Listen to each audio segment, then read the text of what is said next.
Alors je me trouve sur le hall 7.2, précisément à l'expo Steve McQueen, une collection privée réunie par Jacques Nobilet qui se trouve à côté de moi. Bonjour Jacques. Bonjour, bonjour. Alors est-ce que tu peux nous expliquer un petit peu le concept? Ça me fait penser un peu à l'histoire de Steve McQueen de l'époque, Ouais, qui va se présenter chez un concessionnaire Triumph. ouais, On va voir l'exemple tout à l'heure avec le pick-up, qui s'appelle Buddy Kins. Et il va lui poser 2-3 questions. Il va lui dire voilà, je voudrais essayer de me mettre à la moto. Même s'il savait faire de la moto, il fallait qu'il se perfectionne. Donc comme il était assez malin et qu'il était déjà l'influenceur avant l'heure, ouais. il s'entourait de gens hyper compétents.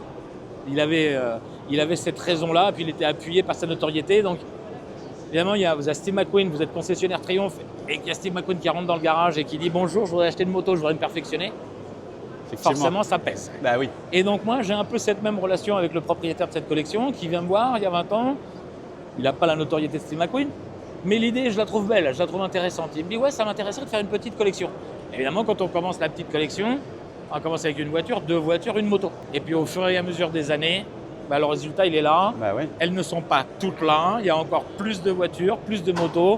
Et c'est une présentation de voitures qu'on va faire avec les années qui vont venir. Très intéressant parce que les 2 modèles phares sont ces 2 voitures-là. Alors tu peux nous en dire un peu plus? Voilà, ça c'est donc un fastback. Le film se tourne fin 68, sort en 69. On a donc une Ford Mustang 1968 avec le très gros moteur Cylindre 4, boîte mécanique, fastback. Donc ça, c'est l'icône. On a la voiture des méchants. Les voitures des méchants. Il n'y a pas de héros s'il n'y a pas de méchants. Ouais, exactement. Donc la Dodge Charger 1968 aussi, qui est noire. On a réussi à trouver les petits trous d'origine avec les enjoliveurs pour que dans la scène, il y a la poursuite, les enjoliveurs. Donc on a essayé vraiment de faire quelque chose qui soit le plus ressemblant. Mais du coup, les voitures, c'est des voitures que vous avez restaurées vous-même? Alors oui, ça j'ai restauré intégralement, ça j'ai restauré intégralement, le pick-up on a restauré intégralement, parce qu'on ne va pas trouver une Dodge Charger noire avec toutes ses appendices. Et du coup, là-bas, il y a une Ferrari, c'est ça? Alors il y a une Ferrari Lusso. Alors de toutes les grosses superstars, acteurs américains, roulaient tous en voiture européenne, hein, les Ferrari, ouais, bien sûr. les Ferrari, les Porsche, etc.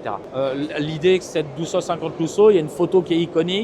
On voit Steve McQueen derrière sa femme Molly, je crois, et il est là, et devant lui, il y a 250 Lusso dans sa propriété. Le concessionnaire vient lui présenter 2 voitures, une grise et une marron. Et donc ils viennent lui présenter. Et en fait, ce qui est intéressant, c'est dans l'histoire, c'est qu'il présente la Ferrari grise. En fait, à regret, le concessionnaire avait un précommande sur la grise. Donc il lui présente les 2 voitures. Le lendemain, il récupère la grise. Il lui dit ben non, la grise, il y a un problème. Donc il vend la grise à un autre client. Et Steve McQueen se retrouve avec la marron qu'on voit partout, une 250 Lusso marron qu'on voit partout. On a évidemment la 250 Elsinore. Elsinore est une course américaine hyper connue. Là, on commence par la fin de l'histoire des motos avec Steve McQueen. C'est Honda qui, après le succès de Triumph et l'année qui a suivi la présentation de cette Husqvarna, le 2 temps japonais et européen arrive sur le marché américain. Des motos beaucoup plus légères, beaucoup plus puissantes, poids, puissance, agilité. Malheureusement, la marque anglaise perd de vitesse. D'accord. Donc là, histoire incroyable, Honda paye un cachet à Steve McQueen d'$1 million pour aller faire la promo de Honda. D'où la fameuse vidéo qui a été faite. D'ailleurs, je crois que c'est même Steve McQueen qui l'a produit, qui la vend à Honda. On voit Steve McQueen sortir la 250 Elsinore, mettre son t-shirt Elsinore, mettre le t-shirt Honda et faire sa promo pour Honda, grassement payé, pour lancer Honda. Parce que sur le marché américain. Sur le marché américain.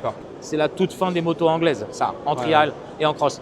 Et l'histoire est incroyable. Et évidemment, nous avons des photos iconiques avec les Rickman Métis. Là. Donc on voit Steve McQueen avec la noire, ici c'est le marron que nous avons là, et la grise qui est là-bas, où il fait un joli petit doigt d'honneur. Et elles sont labellisées Steve McQueen. Sur les 300, elles ont été signées et autorisées Steve McQueen par la licence de Steve McQueen. D'accord. Ah, il y a une licence Steve McQueen. Là, il y a la licence Steve McQueen sur cette moto-là. Ok, très bien. Et du coup, j'ai vu tout à l'heure la moto de la Grande Évasion. C'est une BMW? Non, pas BMW. Pareil, même chose. On a là le concessionnaire Steve McQueen le concessionnaire de Steve McQueen qui s'appelle Buddy Kins, qui va lui donner lui ses arguments. Il va dire si moi je dois t'aider à faire un saut, je vais prendre des motos que je connais, Que je connais, exactement. que je sais préparer, que je sais modifier, où je connais les pièces détachées, je connais les réflexes de suspension, le réflexe de freinage. Donc s'il y a un saut à faire, des performances à faire avec une moto, je vais prendre ce que je connais. Donc ils ont déguisé ces marques allemandes BMW de l'époque, Ouais. NSU, BMW, il y avait plein de marques allemandes qui ressemblaient à ça pendant la guerre. Et donc ils ont déguisé une Triumph en moto allemande, D'accord. avec un garde-boue un petit peu à spatule, avec Ouais. la selle haute, avec la patine de moto militaire allemande.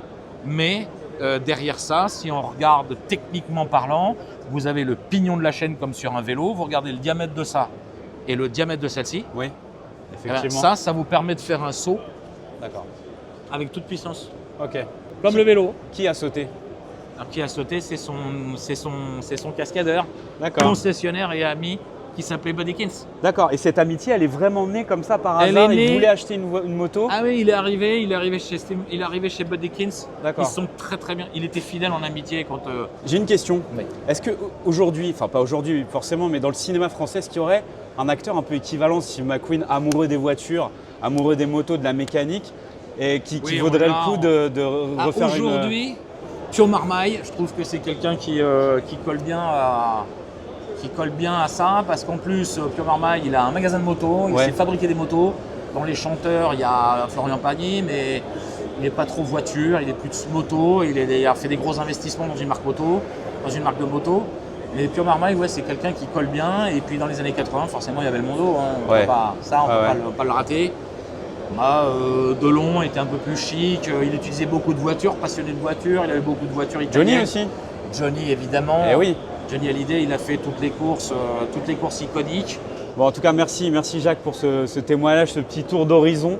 Et nous, on vous conseille de venir voir plus en détail au hall 7.2 à Rétromobile, l'expo Steve McQueen.